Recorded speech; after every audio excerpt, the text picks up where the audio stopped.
लोकसभा वेंचणुकेच्या खातीर उत्तर आनी दक्षिण गोंयांतल्यान 16 उमेदवार रिंगणात देवल्यात. 8वी पास धरून पदवीधर उमेदवार ह्या फावट वेंचणूक लढयतात. गुन्यांवकारी फाटभूंय आशिल्ले 4 उमेदवार आसात जाल्यार 6 करोडपती उमेदवार वेंचणुकेच्या रिंगणात आशिल्ल्याची माहिती एसोसिएशन फॉर डेमोक्रेटिक रिफॉर्म्सचे गोंय राज्याचे समन्वयक भास्कर आसोल्डेकर हाणें पत्रकार परिशदेंत दिली.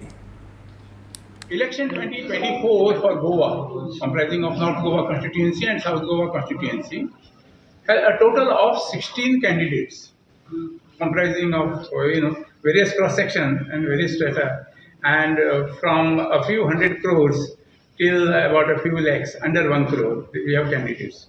We also have candidates who are 8th pass, 10th pass, 12th pass, a few graduates, few professionals, few postgraduates. Parties like BJP, Congress, Revolutionary Goan Party have candidates both for North Goa as well as for South Goa. But there are independents, and I think there are 3 to 4 each in both the constituencies, and both the constituencies have 8 candidates each. Almost we had 9 and 7, 16 this time, 16 candidates, but last time we had just 13 candidates in 2019. There has been an increase in number of voters by almost about 28,000 votes, and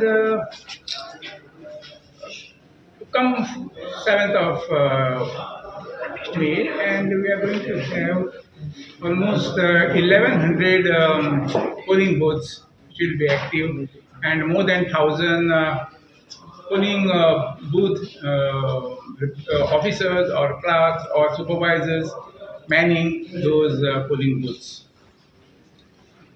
This time we have 4 candidates with criminal cases. 4 out of 16 makes it to 25%, and out of that, 1 candidate is having also serious crimes, which is just about 6%, 1 out of 16. We have a few Karodpati candidates also, 6 of them out of 16, making it to about 38-39%. And average assets become are close to 87 crores thanks to majorly 1 candidate who has a little more than this thing, but it is, I think, coming through generations rather than something which has been built up by that candidate herself.